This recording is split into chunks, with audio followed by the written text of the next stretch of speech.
नमस्ते प्यारे बच्चों। आज हम हल करेंगे कक्षा 8 की कार्य पुस्तिका प्रवाह हिंदी का कार्यपत्रक नंबर 61, 62, 63, 64 और 65। तो पहले हम चलते हैं कार्यपत्रक नंबर 61 की ओर। और एक ज़रूरी बात, आज हम ये पांचों कार्यपत्रक हल करें उससे पहले मैं आप सभी से चाहूँगी कि अभी तक आपने मेरा चैनल सब्सक्राइब नहीं किया है तो चैनल को सब्सक्राइब करें, वीडियो पसंद आए तो बच्चों तक शेयर करें और लाइक करें।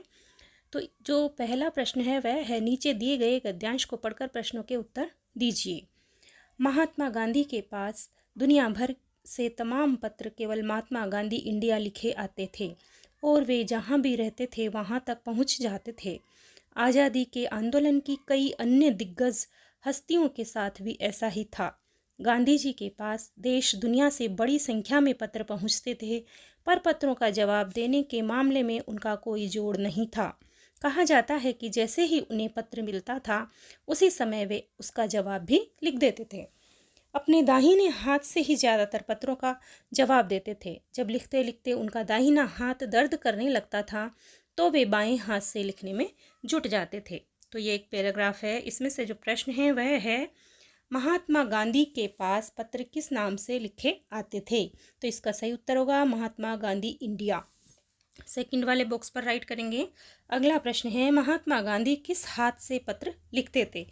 तो ज़्यादातर दाएं हाथ से लिखते थे, लेकिन जब एक हाथ दर्द करने लग जाता था तो फिर बाएं हाथ से भी लिख लेते थे। तो इसका उत्तर होगा दोनों हाथों से। प्रश्न नंबर 3 है, पत्र का जवाब देने में गांधी जी क्या विचार रखते थे? तो जैसे ही उन्हें पत्र मिलता था उसी समय वे उसका जवाब भी दे देते थे। प्रश्न नंबर 4 है, यदि आपको पत्र लिखना हो तो आप किस किस को पत्र लिखना चाहेंगे? तो हम हमारे मामा जी, बुआ जी, मौसी व मित्रों को पत्र लिखना चाहेंगे। प्रश्न नंबर 5 है, पढ़ने में आई समस्याओं को लेकर एक व्यक्तिगत पत्र अपने शिक्षक को लिखे तथा उसे पोर्टफोलियो में लगाइए।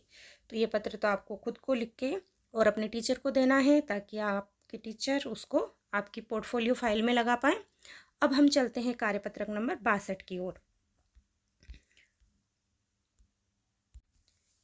इसमें भी एक गद्यांश है, इसको भी पढ़ लेते हैं पहले हम।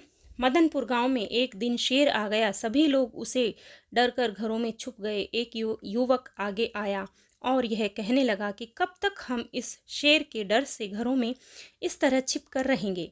हमें कुछ करना होगा। सभी जानते थे कि शेर से लड़ना आसान नहीं है, लेकिन उससे पीछा छुड़ाना भी बहुत जरूरी है। अगले दिन सभी ने शेर को पकड़ने की योजना बनाई। लोगों ने मिलकर पेड़ पर एक जाल बांध दिया, एक बकरी को भी वहीं पर बांध दिया। कुछ देर बाद जाल को खींच दिया और शेर जाल में फंस गया। उसके बाद वन विभाग के सदस्यों को बुलाया गया और शेर को पुनः जंगल में छोड़ दिया गया। तो ये पैराग्राफ है और इसका जो प्रश्न है वह है, यदि शेर को नहीं पकड़ा जाता तो क्या होता? तो इसका आंसर क वाला होगा, लोग हमेशा डरे सहमे रहते।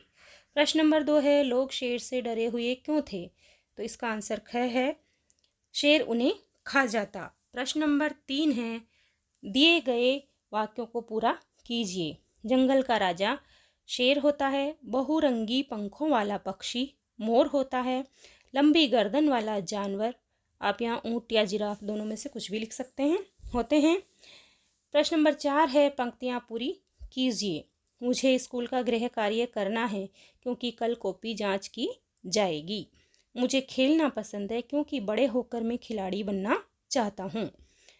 अगला है, मुझे खाना खाना है क्योंकि मुझे जोर से भूख लगी है। प्रश्न नंबर 5 है, शेर जंगल को छोड़कर गांव में क्यों आया होगा? लिखिए। तो हो सकता है शेर भूखा हो तो शिकार के लिए आया हो, या फिर वह रास्ता भटक कर गाँव में आ गया हो। प्रश्न नंबर 6 है, गांव वालों को शेर से बचाना हो तो आप क्या करेंगे? तो इसमें जो इस पैराग्राफ में गांव के लोगों ने किया है हम भी वही करेंगे और फिर वन विभाग को सूचना दे देंगे।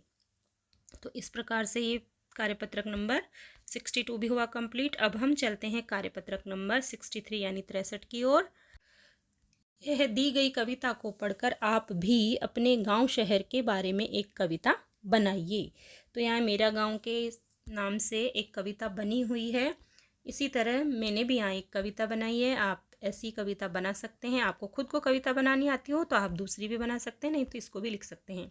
मेरा गांव बहुत ही प्यारा है, सब गांवों से ये न्यारा, सभी जाति धर्म के लोग यहाँ मिलजुल कर बांटे खुशियाँ। मंदिर मस्जिद गुरुद्वारा यहाँ, नहर नदी तालाब यहाँ, मेहनत करते आगे बढ़ते लोग यहाँ, पशु पक्षी और पथिक को आश्रय यहाँ, खेतों में फसलें लहराती है यहाँ, ये है सबकी खुशियों का प्यारा जहाँ।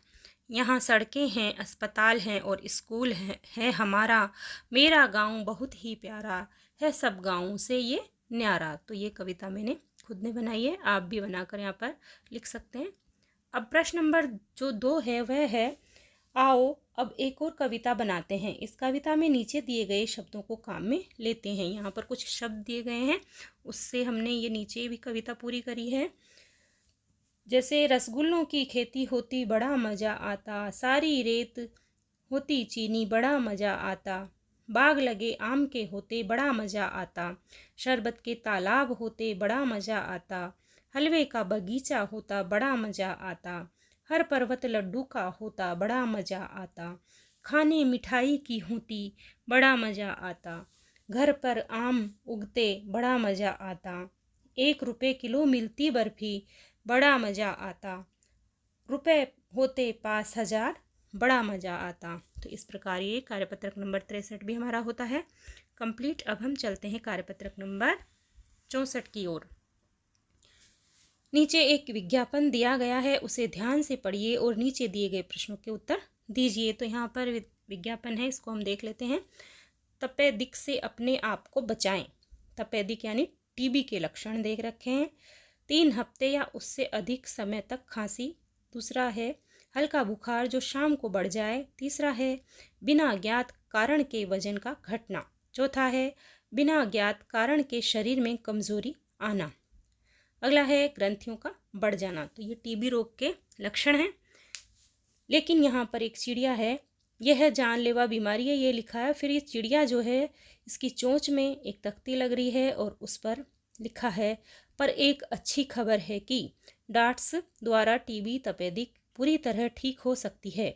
यदि तपेदिक है तो तुरंत जांच करवाएं। सरकारी अस्पतालों और स्वास्थ्य केंद्रों में जांच मुफ्त होती है। राष्ट्रीय तपेदिक नियंत्रण संगठन, नई दिल्ली, भारत। तो ये इस तरह से पोस्टर है, विज्ञापन है। इसमें जो पहला प्रश्न है वह है, इस विज्ञापन में हमें किस रोग से सचेत रहने का संदेश दिया गया है। तो इस विज्ञापन में हमें तपेदिक यानी टीबी रोग से सचेत रहने का संदेश दिया है।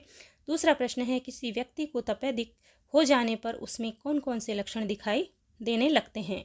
तो पहला लक्षण है 3 हफ्ते से अधिक खांसी, हल्का बुखार, वजन का घटना, शरीर में कमजोरी आना और ग्रंथियों का बढ़ जाना। इस तरह के लक्षण दिखाई देते हैं। प्रश्न नंबर 3 है, विज्ञापन में चिड़िया क्या अच्छी खबर दे रही है। तो विज्ञापन में चिड़िया टीबी से पूरी तरह ठीक होने के लिए डोट्स की खबर दे रही है कि डोट्स के इलाज से टीबी पूरी तरह से ठीक हो जाती है।